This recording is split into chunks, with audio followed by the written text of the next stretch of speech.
Assalamualaikum warahmatullahi wabarakatuh.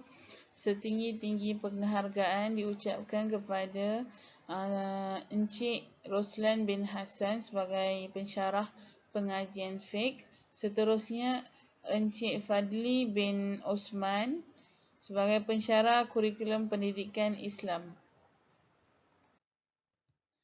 Tajuk yang saya akan bentangkan pada hari ini adalah kepelbagaian sistem pendidikan Islam memberi implikasi baik terhadap jenayah penderaan seksual.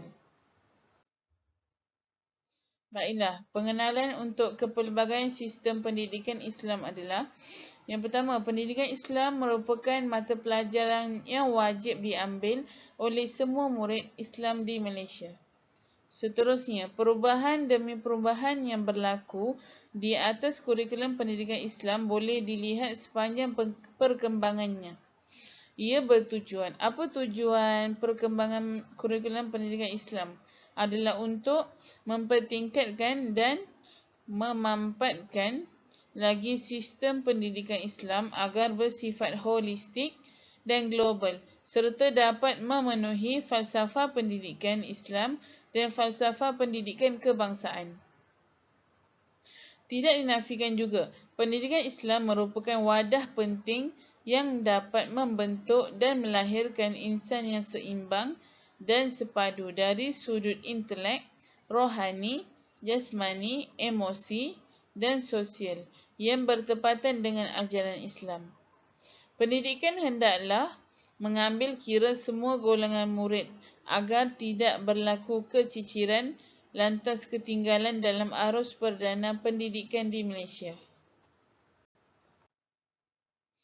Seterusnya, sedikit sejarah perkembangan pendidikan. Ini adalah sejarah perkembangan pendidikan semasa zaman penjajahan. Bermula di rumah imam atau guru, sistem pondok, seterusnya sistem madrasah. Di sini kita dapat lihat perkembangan pendidikan dari bermula di rumah ke sistem pondok, seterusnya sistem madrasah iaitu sistem sekolah. Seterusnya, sejarah perkembangan pendidikan selepas merdeka. Institusi madrasah dikenali sebagai sekolah. Seperti yang tadi saya katakan, sistem madrasah iaitu sistem sekolah. Tetapi selepas merdeka, madrasah ditukar kepada sekolah agama ataupun sekolah Arab. Akta Pendidikan 1961. Pendidikan agama Islam dimasukkan ke dalam kurikulum sekolah kerajaan. Diwajibkan ke atas semua murid yang beragama Islam. Pendidikan agama Islam dimasukkan ke dalam jadual rasmi sekolah pada tahun 1962. Seterusnya, peruntukan masa 2 jam seminggu. Ini adalah sukatan pelajaran yang telah dibahagikan kepada 6. Yang pertama, tilawah Al-Quran. Yang kedua, akidah. Yang ketiga, ibadat. Yang keempat, adab dan akhlak Islam. Yang kelima, sirah. Dan yang keenam, hadis. Untuk subjek pendidikan Islam bukan hanya satu pendidikan Islam saja, tapi dibahagikan agar murid dapat lebih memahami subjek contoh tilawah Al-Quran, bagaimana bacaan Al-Quran dan tajwidnya. Yang kedua, akidah berkaitan dengan tauhid. Seterusnya, ibadah, adab, akhlak Islam, sirah dan hadis. Baiklah, ini adalah contoh yang saya nak kaitkan pada hari ini berkaitan dengan penderaan seksual. Penderaan seksual bukan hanya terhadap kanak-kanak, tetapi terhadap orang dewasa juga. Ini sebagai contoh penderaan seksual di tempat kerja. Sekiranya seorang insan itu dididik dengan ilmu dan akhlak yang lengkap semenjak kecil, maksud saya semenjak kecil, kita balik kepada sistem pendidikan di sekolah, sudah pasti tidak akan membuat perbuatan yang melanggar syariat seperti mengganggu wanita yang bukan mahram tanpa ikatan. Seterusnya, ini adalah antara usaha sistem pendidikan Islam dipelbagaikan. Okey, pengenalan program JCOF iaitu Jawi, Al-Quran, Bahasa Arab dan Fardu Ain. Program Jacob adalah sebahagian daripada usaha untuk memperkasakan pendidikan Islam dan sekaligus memantapkan sistem pendidikan kebangsaan selain menyokong penilaian asas Fardu Ain. Bagi memudahkan dan melicinkan pengajaran dan pembelajaran Jacob, 4 model telah dihasilkan. Ini adalah antara hasil model yang dihasilkan. Yang pertama, model kelas pemulihan Jawi. Kelas ini adalah untuk memantapkan Jawi setiap murid. Seterusnya, model kem bestari solat. Untuk menjadikan pelajar-pelajar lebih mahir dalam bacaan solat. Seterusnya, model 6 bulan khatam Al-Quran iaitu tasmi'. Murid menghafaz Al-Quran dalam masa 6 bulan. Surah tertentu. Yang terakhir, model bahasa Arab komunikasi. Bahasa Arab komunikasi baru saja dimasukkan di dalam Jacob kerana memandangkan silibus di sekolah rendah telah pun ada untuk subjek bahasa Arab.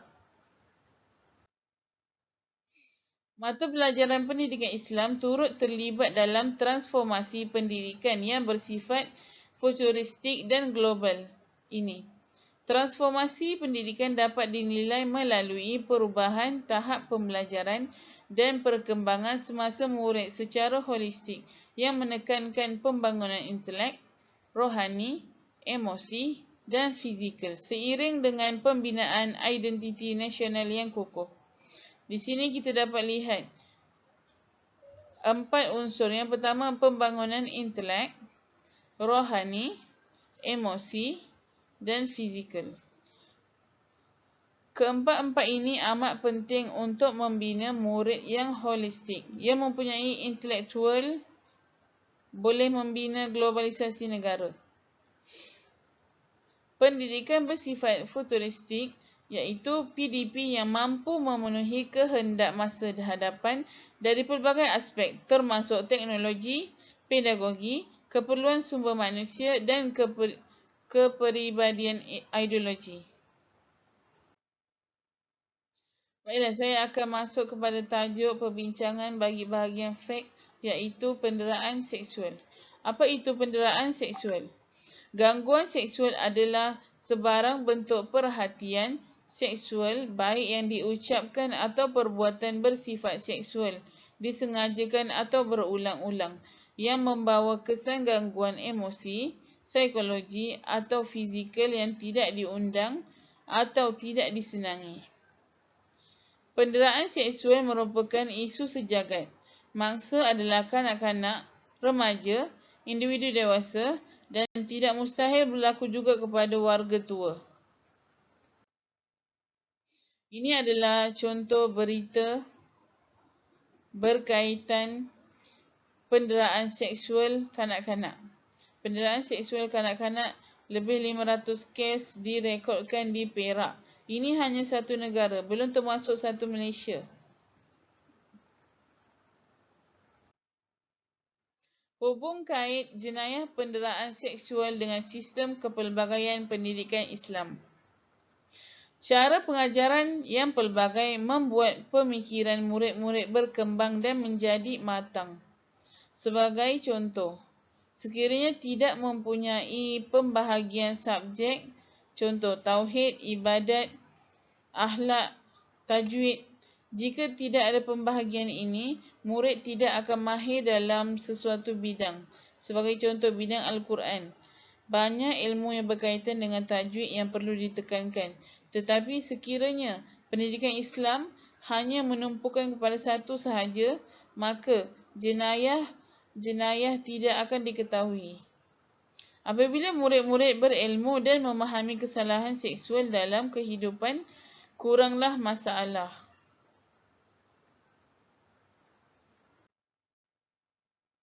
Transformasi pendidikan Islam.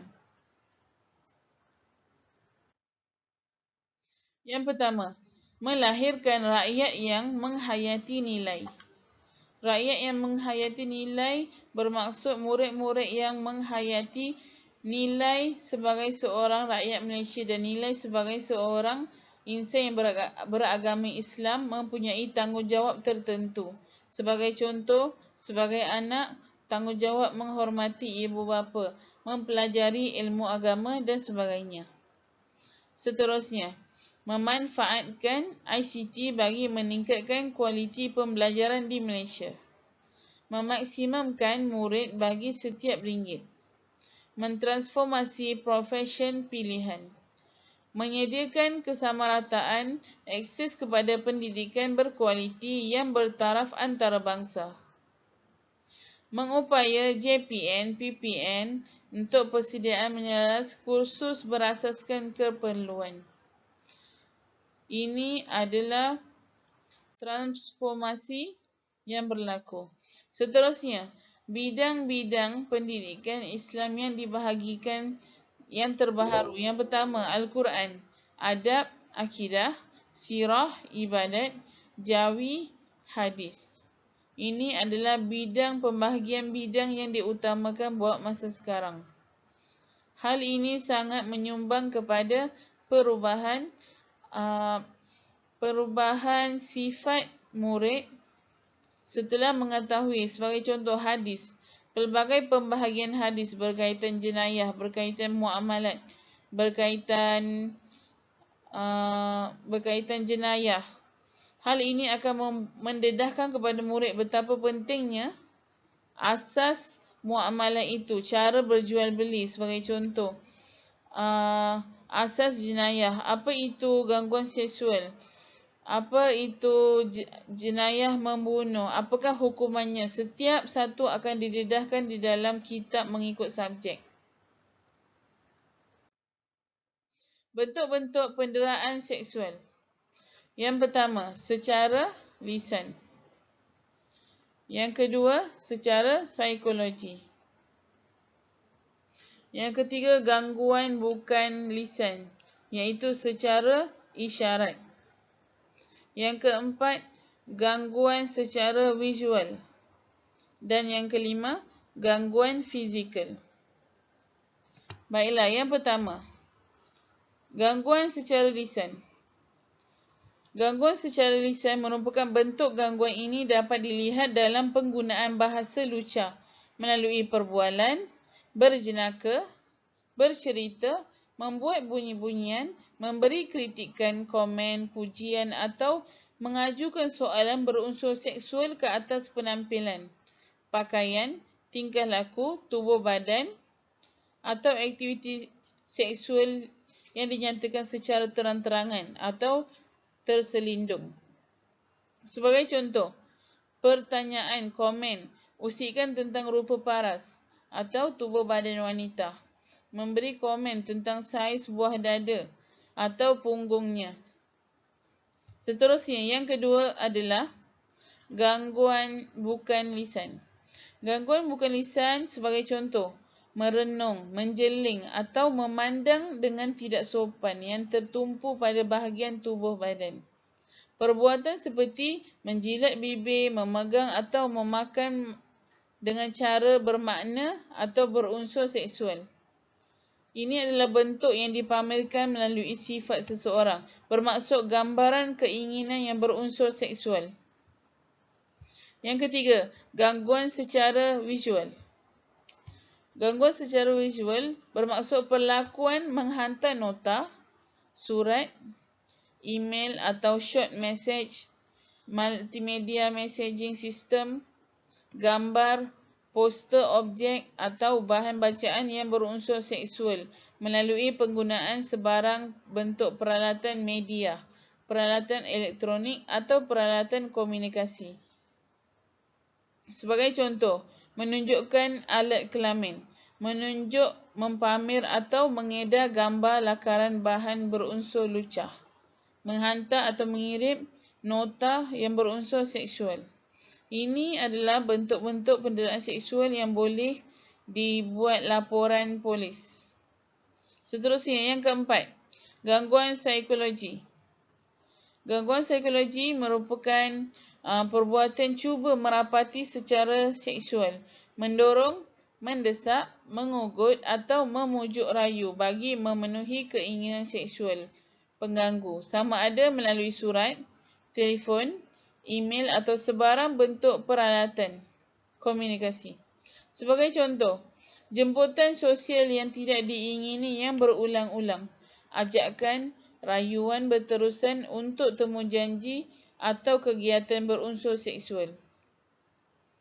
Yang kelima, gangguan fizikal. Gangguan seksual berbentuk sentuhan fizikal yang berunsur seksual, seperti mendekati orang lain dalam jarak yang terlalu dekat, sehingga orang tersebut berasa kurang selesa. Memegang, mengesel, meletak, memeluk, menepuk, mengusap atau menggosok, mencubit, mencium, meraba dan sebagainya. Sebagai contoh, seseorang memberi pelukan yang membolehkannya menyentuh payudara atau punggung. Selain itu, seseorang majikan sengaja berada terlalu hampir dengan pekerja dengan alasan menyemak tugasan yang diberikan. Mereka yang sentiasa menyentuh rakan dengan cara yang tidak menyenangkan semasa berurusan. Okey. Baiklah, apa yang perlu dibuat sekiranya berlaku gangguan seksual ini? Yang pertama, berani bersuara. Beritahu pengganggu, jangan ganggu saya, jangan ganggu saya. Sekiranya masih tiada tindakan, dapatkan sokongan. Penting untuk dapatkan sokongan daripada kawan, keluarga atau orang yang boleh dipercayai. Yang ketiga, catatkan butir-butir kejadian. Contoh, tarikh, masa, tempat, orang yang mengganggu, kelakuan pengganggu itu, apa yang dibuat, berapa kali berlaku, sejak bila berlaku, ada tak orang lain yang kena. Yang keempat, membuat laporan kepada pihak berkenan. Mengikut perundangan. Ini adalah akta mengikut perundangan Malaysia. Yang pertama, Akta Kerja 1958. Kanun Keseksaan Akta 574. Perkeliling Perkhidmatan JPA. Kategori gangguan seksual. Yang pertama, percubaan merapati individu secara seksual. Sekiranya berlaku antara empat ini, boleh dibuat laporan polis dan akan dikenakan mengikut Undang-Undang Malaysia. Yang kedua, meminta layanan seksual. Yang ketiga, gangguan seksual yang mengugat. Yang keempat, gangguan seksual yang menyingging atau menghina. Hukuman gangguan seksual Islam. Penderaan cabul, hukumannya adalah ta'zir, iaitu ditentukan oleh kerajaan pada ketika itu, mengikut wilayah atau negara. Jenayah rogol. Pedofilia, iaitu seksual kanak-kanak, dihukumkan ta'zir. Kes jenayah seksual. Sebanyak 3,176 kes lagi dicatatkan pada 2020, manakala 2,191 kejadian dilaporkan pada awal tahun ini hingga Ogos 2022. Menurut Ketua Penolong Pengarah Bahagian Siasatan Seksual, Wanita dan Kanak-kanak, Rogol mencatat kesalahan seksual tertinggi apabila sebanyak 5,030 kes direkodkan, diikuti cabul 3,364 kes, aib 1,320 kes, luar tabi'i 964 kes, sumbang mahram 984 kes, rogol berkumpulan 244 kes dan sebar bahan lucah sebanyak 209 kes. Ini adalah kes semasa yang berlaku di Malaysia, di seluruh Malaysia. Langkah penyelesaian masalah berdasarkan isu semasa pendidikan Islam.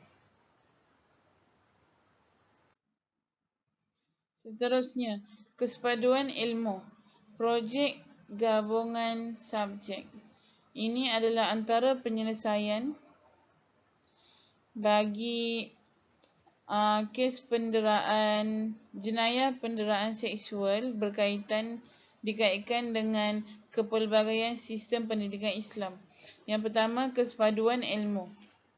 Apabila mata pelajaran disepadukan dengan tajuk yang berkaitan, contoh akhlak, ibadat dan jenayah disatukan bagi tajuk tertentu, dan murid membuat peta mindah di dalam kumpulan, menulis pengertian cabul, rogol dan kes luar tabi'i. Aktiviti ini akan membuatkan murid lebih jelas berkaitan pengertian cabul, pengertian rogol dan luar tabi'i. Setiap kes jenayah ada perbezaannya. Seterusnya, projek gabungan subjek. Setiap kumpulan buat video tentang bahaya penderaan seksual. Ini adalah antara idea yang diberikan. Yang kedua, cantuman subjek. Contoh bahasa Melayu, pendidikan Islam dan teknologi maklumat boleh membawa kepada aktiviti membuat video tentang bahayanya penderaan seksual, atau murid mencari bahan di dalam YouTube atau laman media massa berkaitan dengan bahayanya penderaan seksual. Seterusnya, bagi kesimpulan, dengan itu umat Islam perlu mengakui bahawa undang-undang Islam adalah undang-undang yang bertunjangkan wahyu ilahi, iaitu undang-undang yang datang dari pencipta manusia, iaitu Allah Subhanahu Wa Taala, yang bersifat dengan segala sifat kesempurnaan, tentunya menyediakan undang-undang yang tepat dengan fitrah kejadian manusia. Oleh itu, umat Islam perlulah memahami bahawa hukuman yang ditentukan oleh syariat Islam ini memberi keadilan kepada umat manusia, melindungi masyarakat daripada jenayah dan mencegah sebelum berlaku. Dan tambahan lagi untuk mendapatkan keredaan dan keberkatan dari Allah dalam kehidupan. Sekian, terima kasih daripada saya.